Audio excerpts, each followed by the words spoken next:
الحمد لله نحمده ونستعينه ونستغفره ونؤمن به ونتوكل عليه ونعوذ بالله من شرور أنفسنا ومن سيئات أعمالنا من يهده الله فلا مضل له ومن يضلله فلا هادي له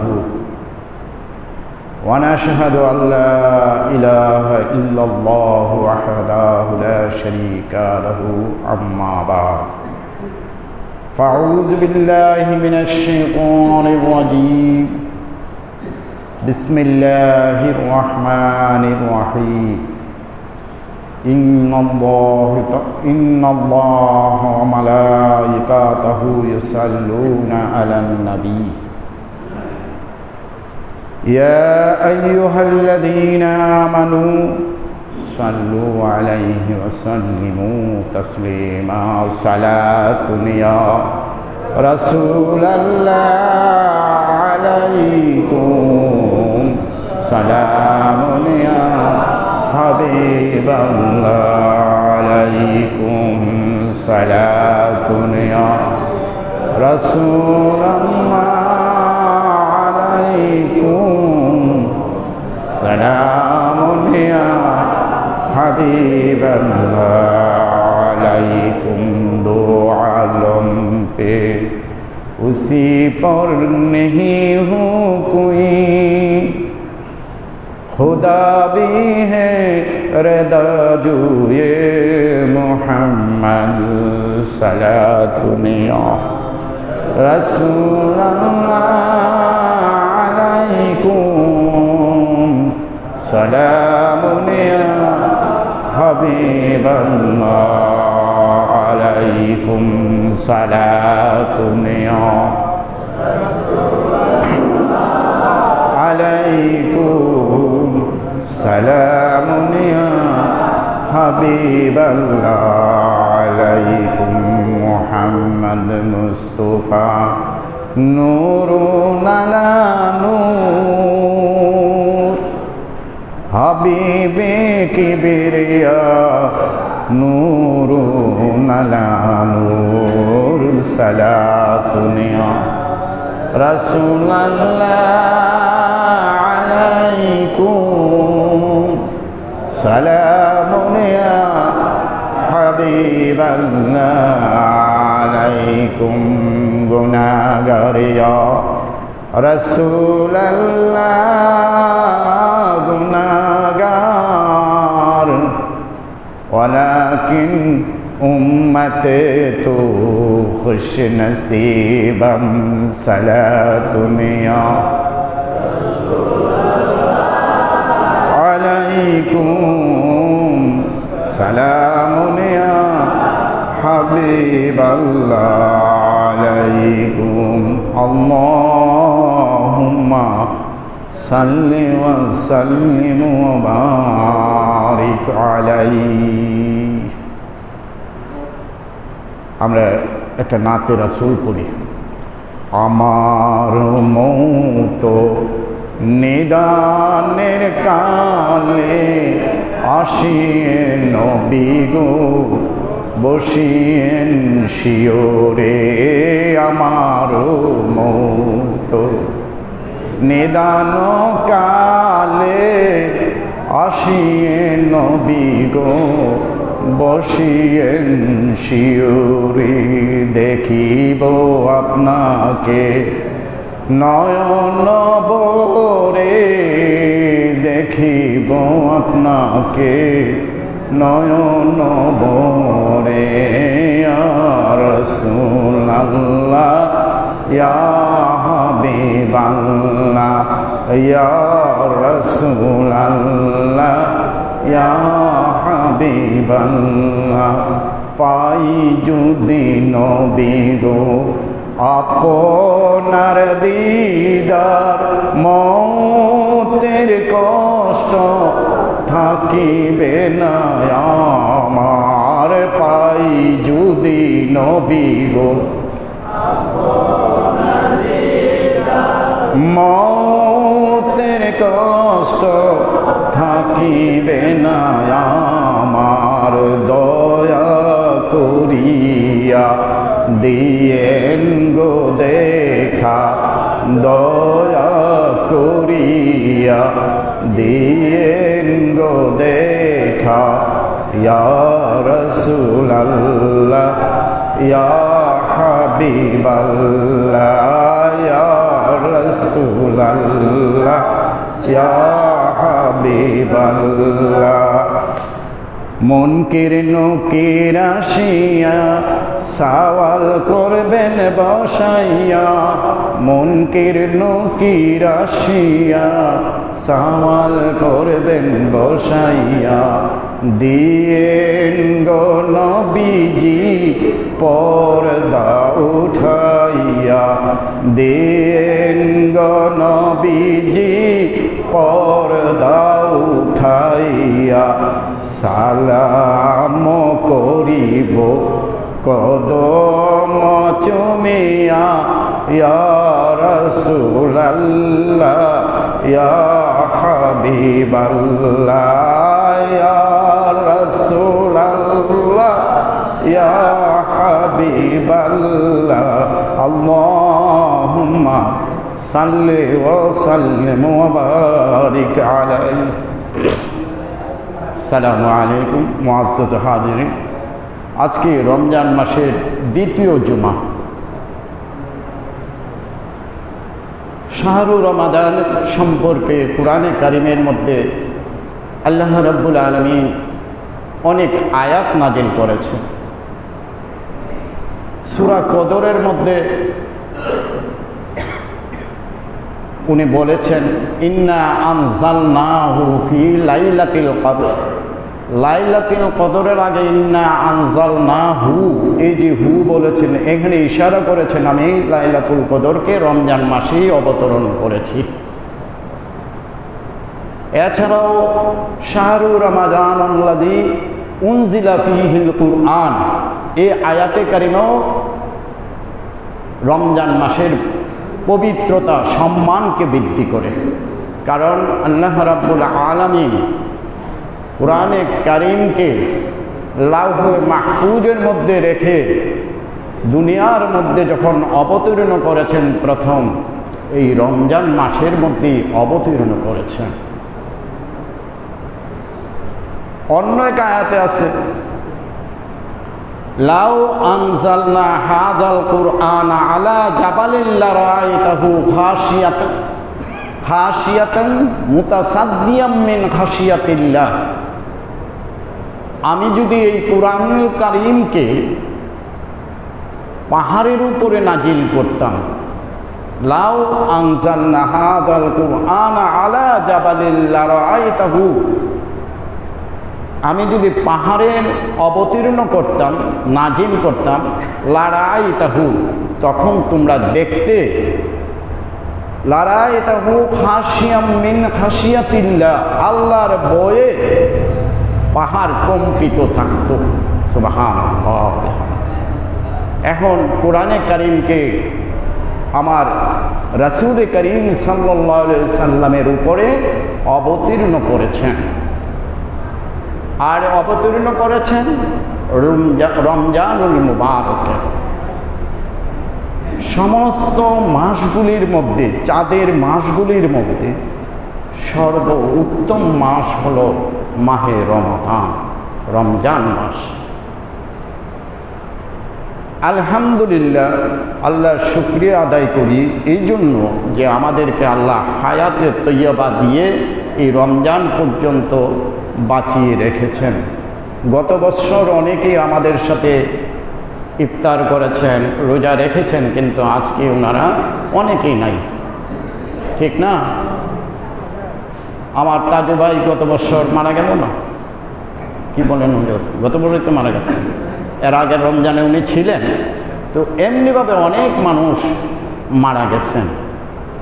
তো এই যে আমাদেরকে আল্লাহ হায়াতে তৈয়বা দান করে এই পর্যন্ত রমজান মাস পর্যন্ত নিয়ে এসেছেন, এই জন্য কি আমরা আল্লাহর দরবারে শুকরিয়া তান একবার বলে আলহামদুলিল্লাহ। আল্লাহর অশেষ মেহেরবানি ছাড়া, আল্লাহর অশেষ রহমত ছাড়া কোনো ব্যক্তির শক্তি নেই আগামী একদিন বাঁচার। কোনো মানুষের ক্ষমতা নাই।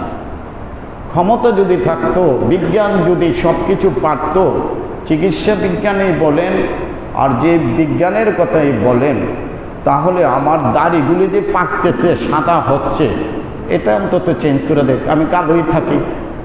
পারবে কেউ? পারবে? অটোমেটিক পেকে যাবে।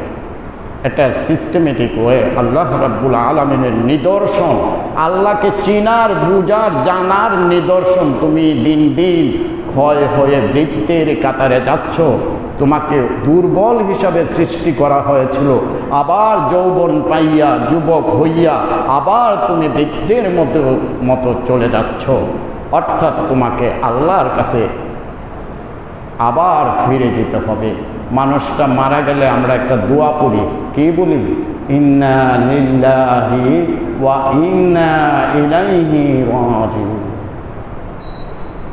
আমাকে আল্লাহর দিকে রাজিউন, আবার ফিরে যেতে হবে। অর্থ আমরা আসলে কেউ খেয়াল করি না, পড়ি খালি। তো আমার কথা হলো,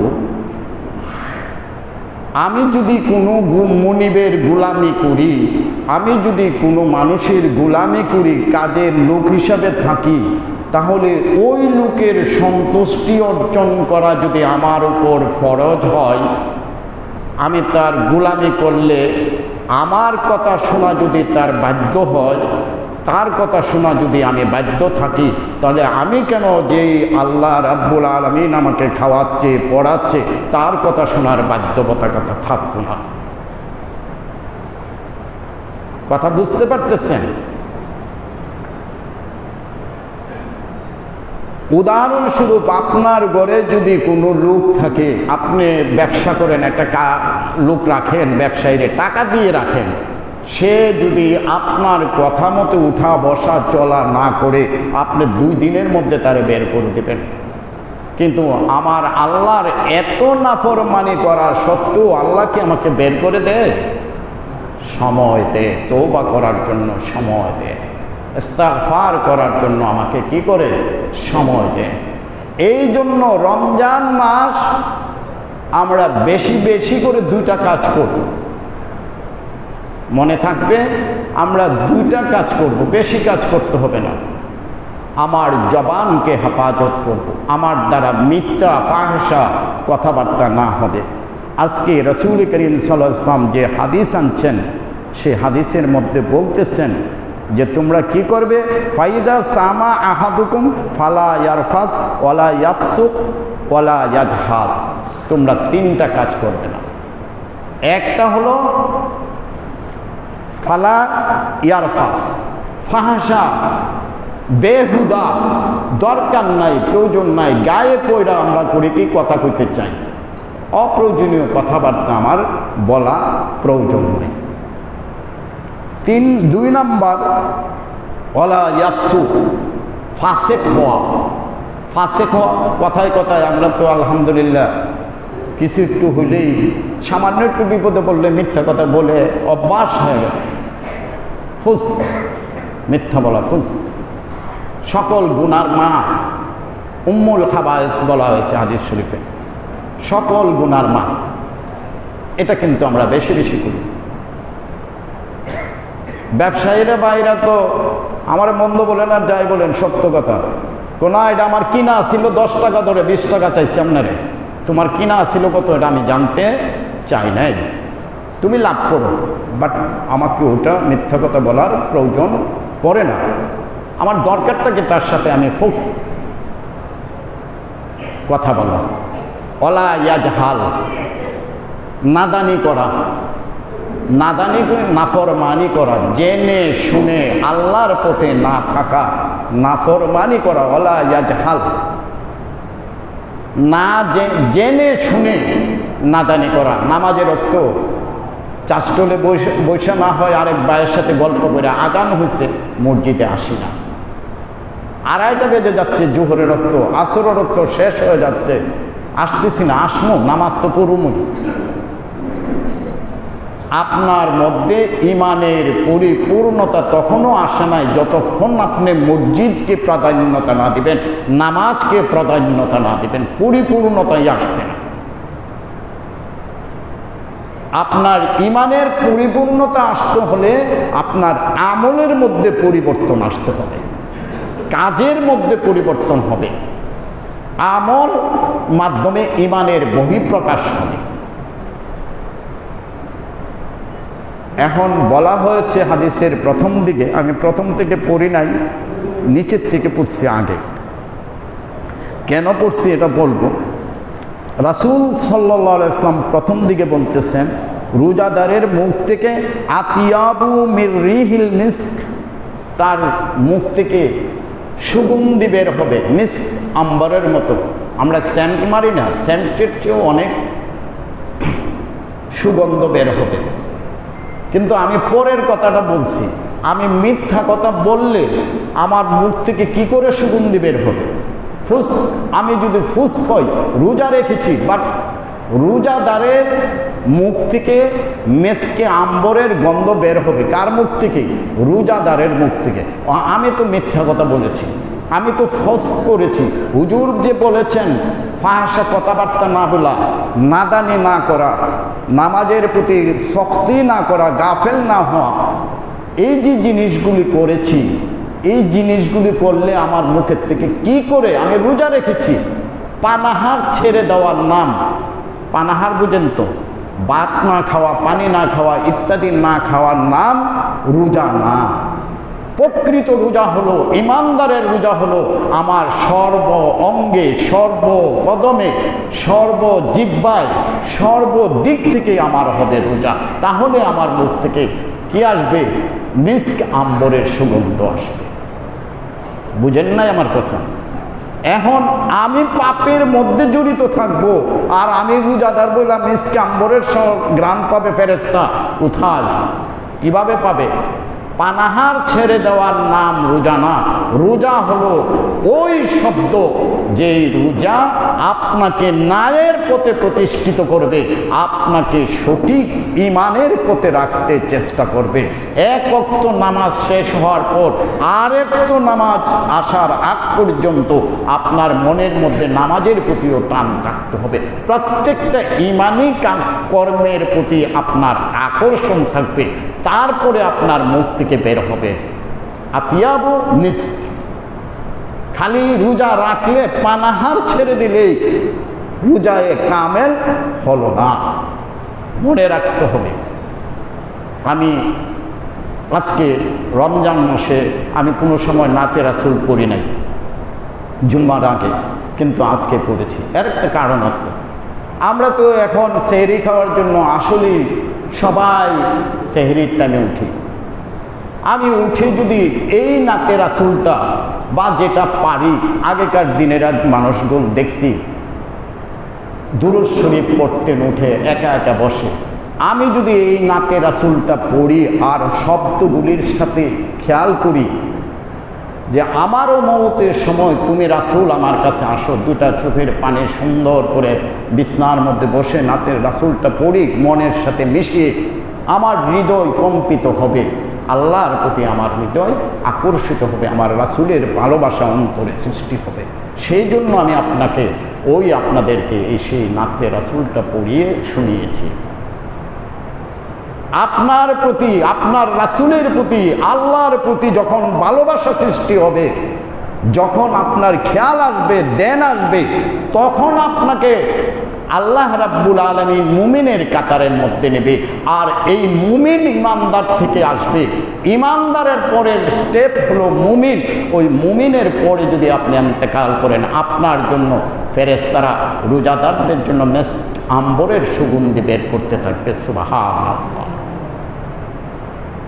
আমি সেই জন্যে আমি আমার ভাইদেরকে, আমার মুসল্লিয়ানে কেরামদেরকে বিশেষভাবে অনুরোধ করব, রোজা যেন রোজার মর্যাদার সাথে রাখতে পারি। রোজার একটা মর্যাদা আছে, প্রত্যেক মানুষের যেরকম মর্যাদা থাকে, প্রত্যেকটা কাজের মর্যাদা আছে। আমি যেন মর্যাদার সাথে রাখতে পারি।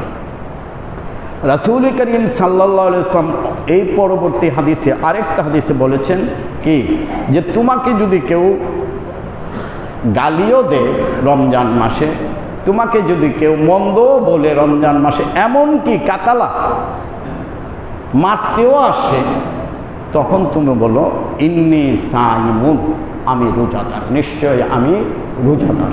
ইন্নী সাইমুন। কখন? যদি খারাপ পরিবেশ, খারাপ তোমাকে পরিবেশে খারাপ বানাইতে চাচ্ছে, তখন তুমি মনের সাথে বলো বা ওই লোকটাকে বলো, কি বলো, যা ভাই আমি আপনাকে গালি দিব না, আমি ক্ষমা চাই, আপনি আমাকে মাফ করে দিন, আমি রোজাদার। ক্ষমা চাওয়ার মধ্যে মনে করি কি, আমরা মনে করি অনেক সময় যে আমি এর কাছে ক্ষমা চাবো কোনো, ক্ষমা চাওয়ার মধ্যে ছোট বড় নাই। ক্ষমা মহত্বের লক্ষ্য, ক্ষমা চাওয়া মহত্বের লক্ষ্য। এই জন্য আমি আজকে কুরআনে কারিমের মধ্যে রোজাকে ফরজ করার সময় যে আয়াত নাজিল করা হয়েছিল, আল্লাহ রাব্বুল আলামিন যে আয়াতকে নিয়ে কুরআন নাজিল করেছেন দিয়ে, সেই আয়াতের দিকে যদি আমরা খেয়াল করি, ইয়া আইয়ুহাল্লাযীনা আমানু কুতিবা আলাইকুমুস সিয়াম, এই আয়াতের তিনটা অংশ আছে। কুতিবা আলাইকুমুস সিয়াম, তোমাদের উপর রোজা ফরজ করে দেওয়া হলো। এরপরে কি করছে, একটা উদাহরণ দিচ্ছে। কিরকম উদাহরণ? বলতেছে কামা কুতিবা আলাল্লাযীনা মিন ক্বাবলিকুম, তোমাদের পূর্বপুরুষদের উপর এরকম রোজা ফরজ ছিল। একটা উদাহরণ দিন, আপনি না মানলে যাতে আল্লাহ না বলতে পারে তোরেই খালি বাধ্য করি নাই, এই জন্য বলছি কুতিবা আলাইকুমুস সিয়াম, তোর আগের লোকদেরও রোজা ফরজ ছিল। কিন্তু পরবর্তী যে কথাটা বলেছে, পরবর্তী যে আয়াতটা বলেছে, আল্লাহ রাব্বুল আলামিন যে কথাটা বলেছে, এটা অত্যন্ত গুরুত্বপূর্ণ কথা। লাআল্লাকুম মুত্তাকুন, পরবর্তী আয়াতটাতে আল্লাহ বলে দিয়েছেন লাআল্লাকুম মুত্তাকুন। তোরে রোজা কেন দিয়েছি?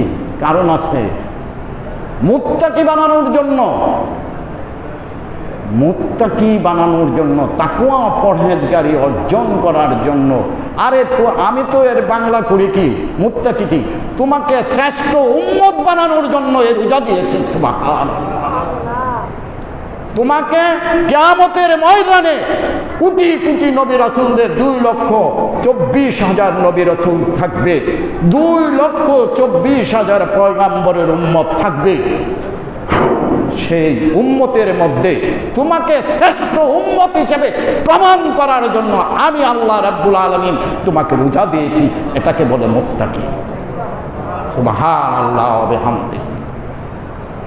তোমার শ্রেষ্ঠত্ব প্রমাণ করার জন্য, তুমি যে শ্রেষ্ঠ নবী, শ্রেষ্ঠ উম্মত, সেটা প্রমাণ করার জন্য তোমাকে আমি রোজা দিয়েছি। সুবহানাল্লাহ। কিন্তু আমি কি, আমি তো এমন মানুষ যেমনে চলছি, রোজার আগে যেমনে চলছি, রোজার মাসেও এমনি চলি, কোনো রাগ ডাক আমার মধ্যে নাই। আপনারা দেখেছেন আমাদের দেশে যারা আর্মিতে চাকরি করে, আর্মিতে চাকরি করলে তারা ট্রেনিং প্রাপ্ত হয়ে ট্রেনিং নিয়ে এসে তাদের বডিটা দেখলেই মনে হয় যে এটা আর্মি লোক। কি বলেন?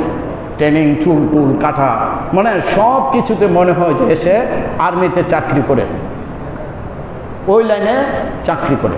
তার মানে কি, ওই লাইনটা কি আমার থেকে আলাদা না?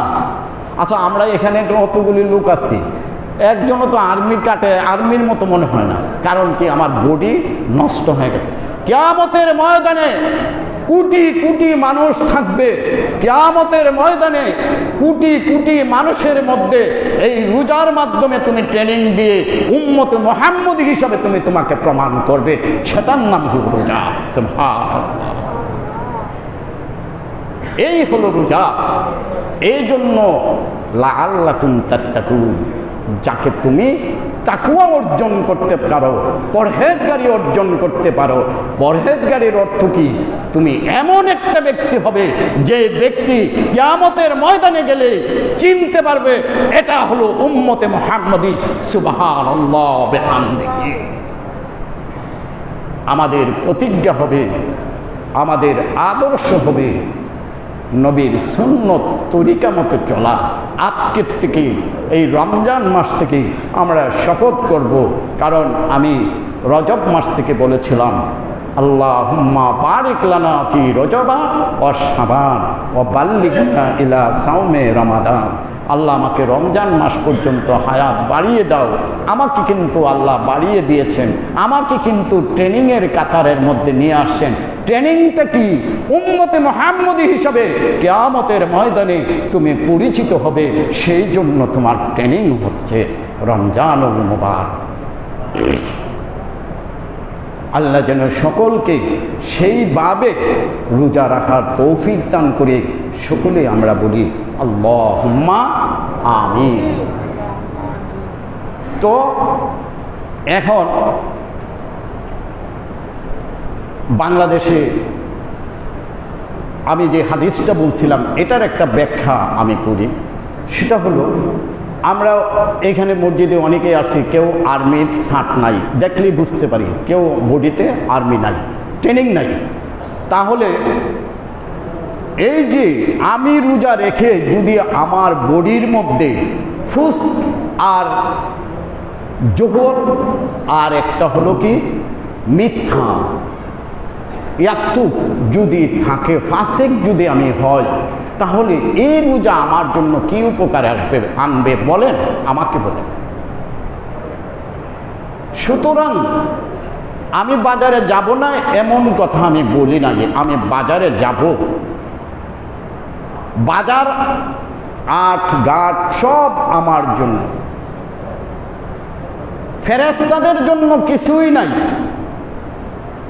ফেরেশতাদের জন্য কিছুই নাই। মনে রাখবেন, ফেরেশতারা আপনার থেকে উন্নত নয়, ফেরেশতারা আপনার খাদেম। আমি আগেও একদিন বলেছিলাম, ফেরেশতারা হলো আপনার খাদেম। খাদেম কি মনিবের থেকে বড় হবে? কখনোই হবে না।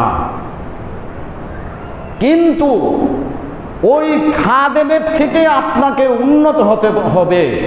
আপনার চরিত্রের মধ্যে যদি নবীর আদর্শ না থাকে, নবীর সুন্নত তরিকা না থাকে, তাহলে কি করে আপনি ফেরেশতাদের সামনে আদর্শ হিসাবে হবেন?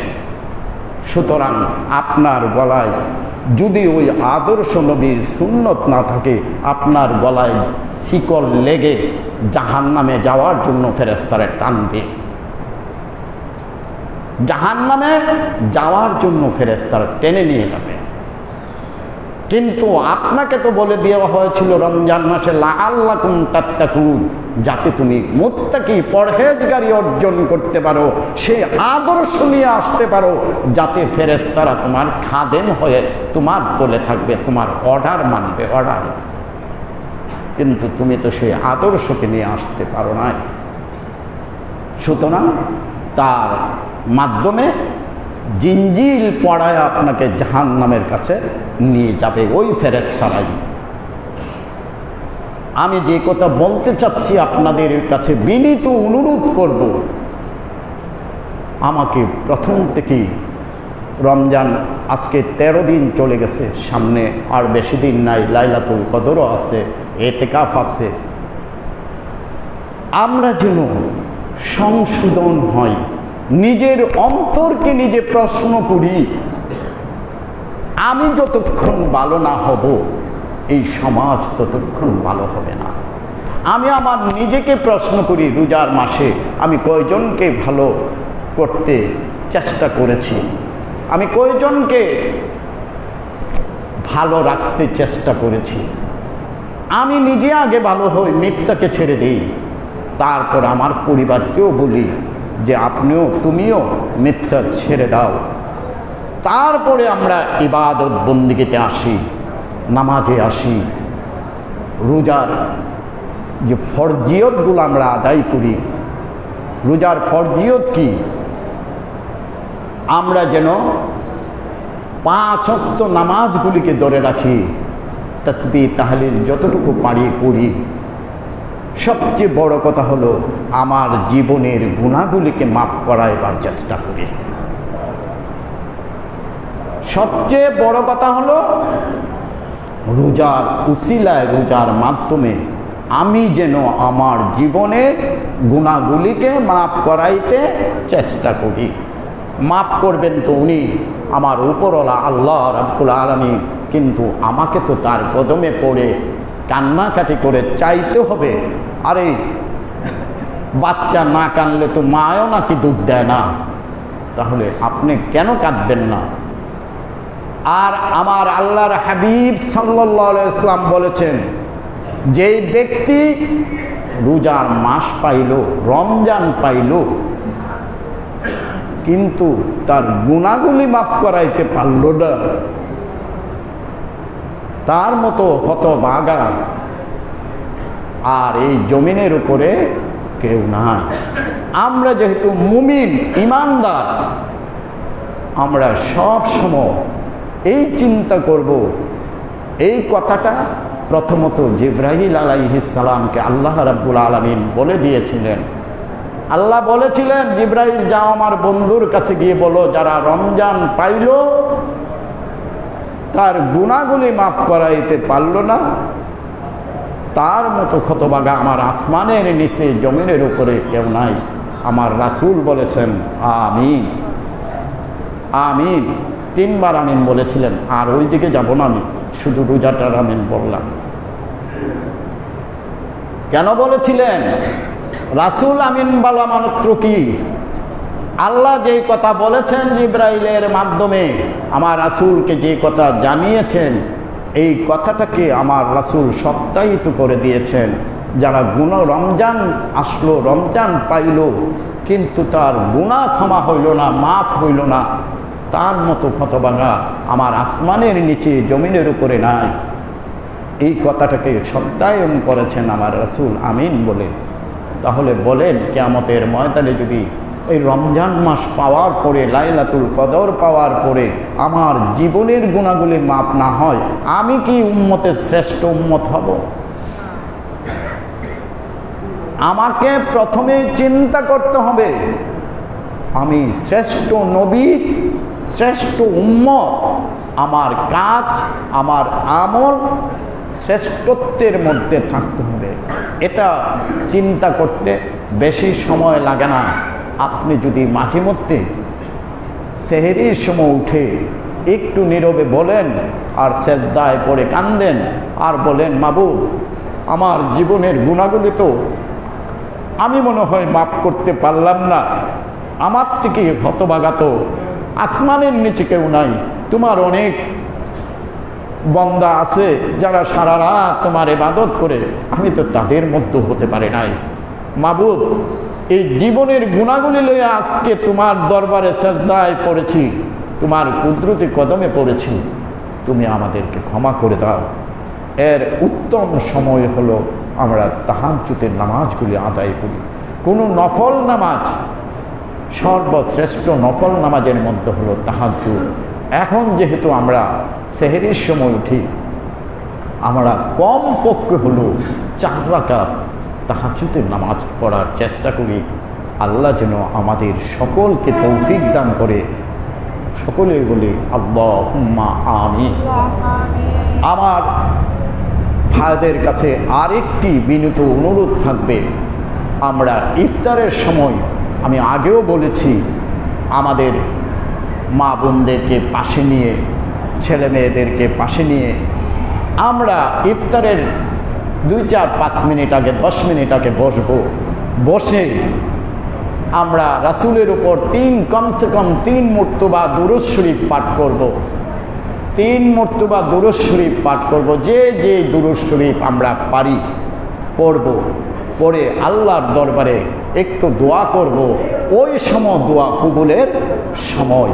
আল্লাহর হাবিব আমাদেরকে জানিয়েছেন, ইফতারের সময় তুমি যদি দোয়া করো, তোমার দোয়া আল্লাহর দরবারে কবুল হবে। আমরা যেন ইফতারের সময়, বেশি সময় না, 10 থেকে 5 মিনিট আগে বসে ছেলে মেয়েদেরকে নিয়ে বসে একটা দোয়া করি, আল্লাহ আমার পরিবারকে নিয়ে তোমার আসমানের নিচে বসেছি, ইফতারগুলি আমার সামনে আছে, তোমার ইফতার রোজা রেখেছি, তোমার নির্দেশ মেনেছি, আমি ইমানদারদের মধ্যে একজন, আমাকে তুমি ক্ষমা করে দাও, তুমি ক্ষমাশীল, পরম দয়ালু, তোমার মহানত্ব আমার বর্ণনা করার মতো ক্ষমতা আমার নাই। সুতরাং আল্লাহ রাব্বুল আলামিন আমাকে আপনাকে ক্ষমা করে দিবেন। এই ক্ষমার মাধ্যমে যেন আমরা যাইতে পারি এবং জান্নাতের আশা করতে পারি। এই জন্য আমি